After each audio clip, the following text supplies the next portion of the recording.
சூரியவன்சியின் அதிரடி ராஜஸ்தான் ராயல்ஸ் அணியை இப்பொழுது பிளே ஆஃப்ஸின் வாய்ப்புக்குள் தங்க வைத்திருக்கின்றது. மீண்டும் 4வது இடத்திற்குள் வந்திருக்கின்றார்கள். 4வது இடத்தை பெற்றிருக்கின்றார்கள். 4வது இடம் என்பது உங்களுக்கு தெரியும், 5 அணிகளுக்கு இன்னும் வாய்ப்புள்ள இடமாகவே இருக்கின்றது. ராஜஸ்தான் வெற்றி பெற்றாலும் கூட அடுத்த போட்டியிலும் வெற்றி பெற்றால் தான் அவர்கள் அடுத்த சுற்று வாய்ப்பினை பெற்றுக்கொள்வார்கள். இல்லாவிட்டால் அடுத்த சுற்று வாய்ப்பு இல்லை என்கின்ற நிலைமைக்கு செல்வார்கள். இவர்கள் மாத்திரமே இப்பொழுது தாங்கள் வெற்றி பெற்றால் மற்ற அணிகளை பார்க்காமல் அடுத்த சுற்றுக்குள் செல்ல முடியும் என்கின்ற நிலைமையில் காணப்படுகின்றவர்கள். ஏனையவர்கள் வெற்றி பெற வேண்டும். அதேபோன்று ராஜஸ்தான் ராயல்ஸ் அணியின் தோல்விக்காகவும் காத்திருக்க வேண்டும் என்ற நிலைதான் மற்ற அணிகளில் காணப்படுகின்றது.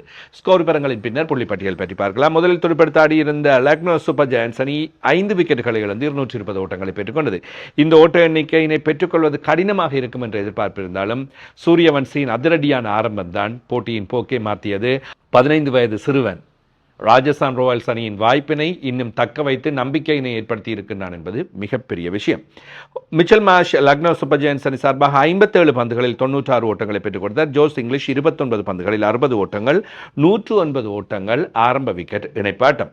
நிக்லஸ் பூரான் 11 பந்துகளில் 16 ஓட்டங்கள், ரிஷாப் பாண்ட் 23 பந்துகளில் 35 ஓட்டங்கள், 220 ஓட்டங்களை பெற்றும் துரத்தி அடித்திருக்கின்றது ராஜஸ்தான் ராயல்ஸ். ஜாஸ்ராஜ் புனாச் 2 விக்கெட்டுகளை கைப்பற்றியிருந்தார். இவர்கள் குறிப்பிடத்தக்க அளவு பிரகாசிக்கவில்லை.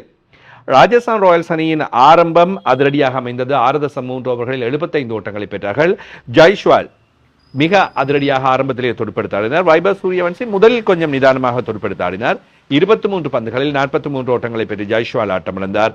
38 பந்துகளில் சூரியவன்சி 93 ஓட்டங்கள், 10 சிக்சர்கள், 7 பவுண்டரிகள் அடங்கலாக இந்த ஓட்ட எண்ணிக்கையை பெற்றுக்கொண்டார். துருவ் ஜுரேல் 38 பந்துகளில் 53 ஓட்டங்கள், டொனோவன் ஃப்ரைரியா 10 பந்துகளில் 16 ஓட்டங்களை பெற்று போட்டி நிறைவு செய்தார். 19 ஒரு ஓவர்களில் 3 விக்கெட்டுகளை இழந்து 225 ஓட்டங்களை பெற்றுக்கொண்டது ராஜஸ்தான் ராயல்ஸ் அணி. ஆகாஷ் சிங், மோஷின் கான் ஆகியோர் தலா ஒவ்வொரு விக்கெட்டுகளை கைப்பற்றிக் கொண்டார்கள். எனவே ஸ்கோர் விவரங்களிலும் பார்க்க மிக முக்கியமாக இப்போ எல்லோருமே எதிர்பார்த்து கொண்டிருக்கின்ற விஷயம்தான் புள்ளிப்பட்டியல். முதல் 3 அணிகள் அடுத்த சுற்றுக்கு தெரிவாகிவிட்டார்கள் என்பது தெரியும். Rajasthan Royals, Gujarat Titans, Sunrisers Hyderabad ஆகிய அணிகள் பிளே ஆஃப்ஸுக்கு தெரிவாகிவிட்டன. அவர்களுக்கு தேவை நீ 1வது, 2வது, 3வது, 4வது இடங்களை பெற்றுக்கொள்கின்ற அணி எது என்பது. ராஜஸ்தான் ராயல்ஸ் அணி 13 போட்டிகளில் 14 புள்ளிகளை பெற்று 4வது இடத்துக்கு முன்னோக்கி வந்திருக்கின்றது. ராஜஸ்தான் ராயல்ஸ் அணிக்கு இனி இருக்கின்ற போட்டி மும்பை இந்தியன்ஸ் அணியோடு. மும்பை இந்தியன்ஸோடு ராஜஸ்தான் ராயல்ஸ் அணி தோல்வியினை சந்தித்தாலும் கூட வாய்ப்புகள் இருக்கின்றன. பஞ்சாப் கிங்ஸ் அணி 13 போட்டிகளில் 13 புள்ளிகள். லக்னோ சூப்பர் ஜெயண்ட்ஸ் அணியை வெற்றி பெற வேண்டும். ராஜஸ்தான் ராயல்ஸ் அணி அடுத்த போட்டியில் தோல்வியினை சந்திக்க வேண்டும். அவ்வாறு இருந்தால்தான் பஞ்சாப் கிங்ஸ் அணிக்கான வாய்ப்பு. சென்னை சூப்பர் கிங்ஸ் அணி அடுத்த போட்டியில் வெற்றி பெற வேண்டும். ஓட்ட நிகர சராசரி வேகத்தோடு. அதன் மூலம்தான் ராஜஸ்தான் ராயல்ஸ் அணியினை தாண்டி வந்து அடுத்த சுற்றுக்குள் செல்ல முடியும். ராஜஸ்தான் தோல்வியினை சந்தித்தால் என்கின்ற அடிப்படையிலே இந்த விஷயங்கள். எனவே சென்னை சூப்பர் கிங்ஸ் அணிக்கும் வாய்ப்புகள் இருக்கின்றன. பஞ்சாப் கிங்ஸும் தோல்வியினை சந்தித்தால் 14 புள்ளிகளை பெற முடியும். டெல்லி கேபிட்டல்ஸுக்கும் அதே போன்ற வாய்ப்பான டெல்லி கேபிட்டலின் ஓட்ட நிகர சராசரி வேகம் சிக்கலில் இருக்கின்ற காரணத்தினால் அவர்களுக்கான அடுத்த வாய்ப்பு இல்லை என்கின்ற நிலைமைதான் உருவாகி இருக்கின்றது. KKR கொல்கத்தா நைட் ரைடர்ஸ் அடுத்த 2 போட்டிகளிலும் வெற்றி பெற வேண்டும். மும்பை இந்தியன்ஸ், டெல்லி கேபிட்டல்ஸ் அணிகளுக்கு இடையிலான 2 போட்டிகளையும் வெற்றி பெற்றால் அவர்களும் 15 புள்ளிகளை பெற்றுக் கொள்வார்கள். மீண்டும் ராஜஸ்தான் ராயல்ஸ் அணி தோல்வியினை சந்தித்துக் கொள்ளுமாக இருந்தால் அடுத்த சுற்று வாய்ப்பு அவர்களுக்கு கிடைக்கும் என்ற நிலைமை இருக்கின்றது. எனவே இப்பொழுது வாய்ப்புகள் என்று பார்க்கின்ற வேளையில் உங்களுக்கு தெரியும், அதிகமாக ராஜஸ்தான் ராயல்ஸ் அணிக்கான வாய்ப்பு என்பது காணப்படுகின்றது. ஆனால் எதுவும் தலைகீழாக மாறலாம் என்பதுதான் முக்கியமான விடயம். இன்றைய தினம் Kolkata night Riders, Mumbai Indians அணிகளுக்கு இடையிலான போட்டி நடைபெறப் போகின்றது. இன்றைய தினம் கொல்கத்தா நைட் ரைடர்ஸ் அணி தோல்வியினை சந்தித்து அவர்கள் வெளியேற்றப்படுவார்கள். அடுத்த சுற்றுக்கான வாய்ப்பு முற்றுமுழுதாக இல்லாமல் போகும். அவர்களால் ஆக கூடுதலாக அடுத்த போட்டியிலும் வெற்றி பெற்றாலும் 13 புள்ளிகளை தான் பெற முடியும். எனவே வெளியேறிவிட்டார்கள் என்ற முடிவுக்கு வரலாம்.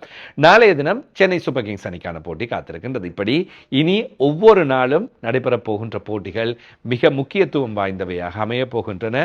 குறிப்பாக ராஜஸ்தான் ராயல்ஸ் அணியின் அடுத்த போட்டிக்காக சகல அணிகளும் காத்திருக்க வேண்டும் என்பதுதான் இதில் சுவாரஸ்யமான விஷயம்.